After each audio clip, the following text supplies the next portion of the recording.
Alright, so this was shared by CAF, Confederation of African Football, concerning the Libya-Nigerian issue that got trended over some weeks ago. That people were actually taking sides and talking.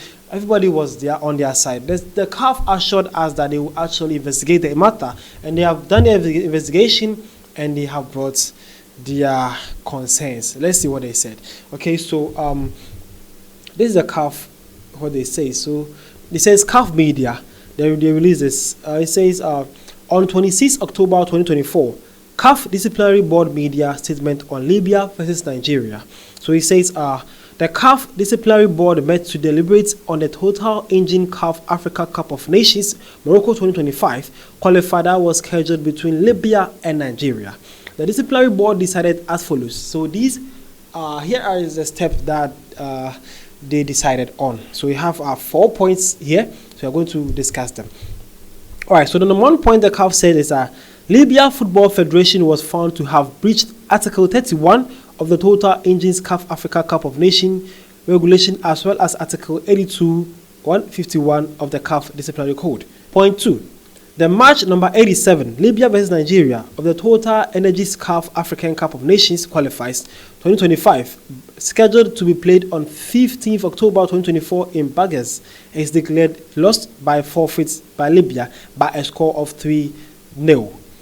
Wow. Wow. They are saying that Nigeria, they are giving the points to Nigeria, and also they are saying that Nigeria scored the Libyans 3-0.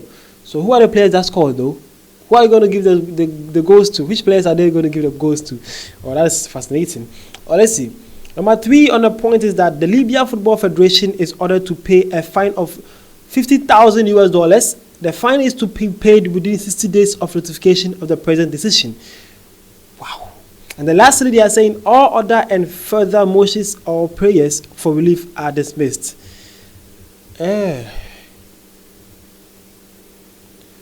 They are done. Like, that's it. This is their concern. They are done. They are not ready for any thing. Okay, so this is it. This is the CAF disciplinary board, what they have for Libya. So the number 1 point, they are saying that Libya have breached the disciplinary articles concerning or governing the African Cup of Nations. They say the Article 31, Article 82, and 151. Libya have break that disciplinary code. Number 2, they said that the match have been declared forfeit, and then they have been given the 3 points to Nigeria with a 3 goals too. But we are yet to know which players scored those goals though. I don't know how they're going to do that, but yeah. Number 3 is that the Libya is also fined $50,000 to be paid, and then should be paid from the day of notice in 60 days. That is about 2 months. They have to pay that amount. And then lastly, there's no room. They are saying order or further emotions or praise for all dismissed. They are done. They have no room for any discussion. Libya is to pay that. Oh, that is unfortunate though.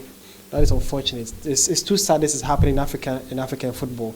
But hopefully the leaders, both Libya and then Nigeria and the CAF, can actually come to a better deal and a better position that can actually save us from this brouhaha, because it was actually loud over the weekend, over the 2 weeks ago. It was actually loud, and the whole of African people were picking sides. Okay, having South Africans supporting the Libyans and Nigerians, and other African people supporting Nigeria. It was kind of bloody.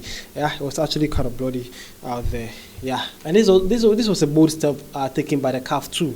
It was actually a bold step. Okay, so as this is shared, let me see your takes, my fellow Libyans, my fellow Nigerians, and my fellow South Africans, my Africans. Let me see your takes. How do you think about this bold step that the CAF Confederation have taken? Okay, the African Confederation have taken. What do you think about this? Do you think Libya deserves to be fined like that? Do you think Libya should also be Nigeria should be awarded that 3 points with the 3 goals? And do you also believe that it's too harsh for Libya? Libya actually had a case, because some people believe that this issue started by Nigeria also first more treating the Libyans at the Libyan airports. But well, the CAF have done their research that are saying that Libya is actually at fault. Oh, what do you think? Let me know in the comment section. Okay, let me know what you think. Okay, all right. Let me also share my points here. We are all sharing our points. I'm African too, just like you. And the fact that I'm the one shooting this video doesn't make me more sensible or more knowledgeable than you, but I also have the chance or the right to also share my opinion too. Well, to my opinion, the Libyans believe that Nigeria first maltreated them. That is what they believe. And to my small research, I found out that it was actually some poor communication between the Nigerians and the Libyans that caused the Libyans to be stranded in Nigeria like that. But that was fair enough. The Libyans didn't actually like that kind of treatment. So yeah, they had the right to not like it. But to retaliate in that way was where I don't understand. They had the right way to approach this matter. They could have they could have alerted the CAF authorities. They could have made some statement or claim. They could have sent this matter to the higher bodies. But instead, they took the matters in their own hands and they decided to do this, and causing panic, fear, and putting some people's life, mostly the Nigerian players' life, at risk by letting them fly around the Libyan airport. And also, it's too much, okay? I think the Libyans were not happy with how they got treated in Nigeria because of the poor misunderstanding that happened.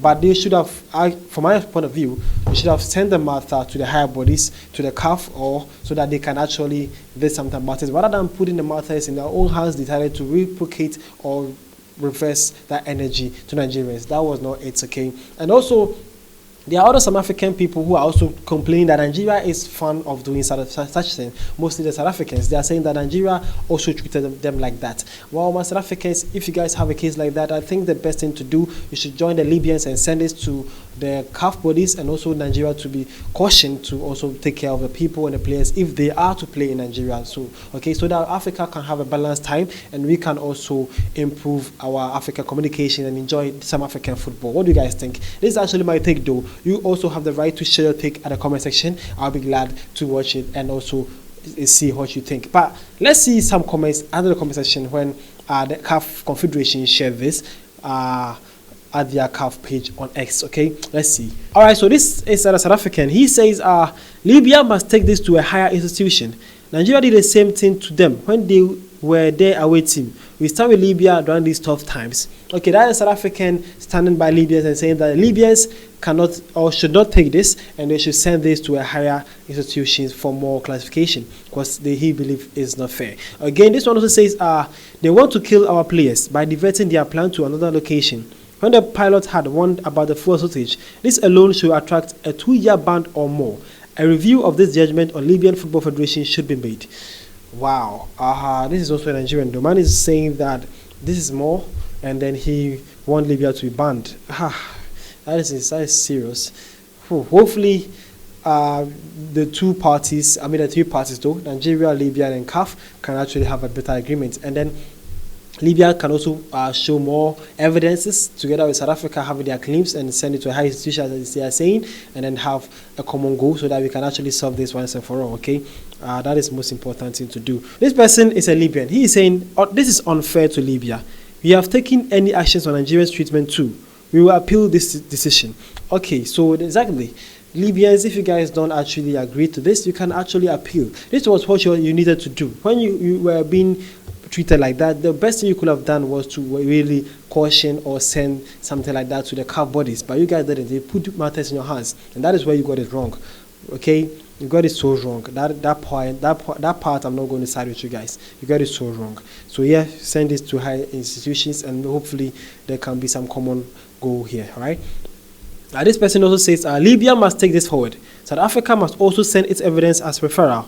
Nigeria can't on like this. It's disgusting now. All right. So this is South African. He is saying that the Libyans should push this forward, and he also believes that South Africa should also add the evidence to it, and also Nigeria should not also continue with that. Well, that is also true. Nigeria, you guys are saying that with the Libyan case, it was some kind of misunderstanding and poor communication. But what happened to the South African one too? Okay, you guys should not be fond of such treatment to your African brothers. So hopefully Nigeria, you guys to also learn something about this and also change your ways, and also make sure you have a big communication with the away teams so that we can have a better understanding to this. Okay, well, this is what is happening among African people and how the CAF issue is going on. You can also share your thoughts and views at the comment section. I'll be so glad to read it out with you guys. Okay, that's most importantly. And also I'm happy that Libyans can also have a chance to also send it to higher body for more clarification on the judgment. Okay, so you can also share your thoughts. As I said, when this video share say this is something that's happening in Africa and needs to be talked about. See you guys around.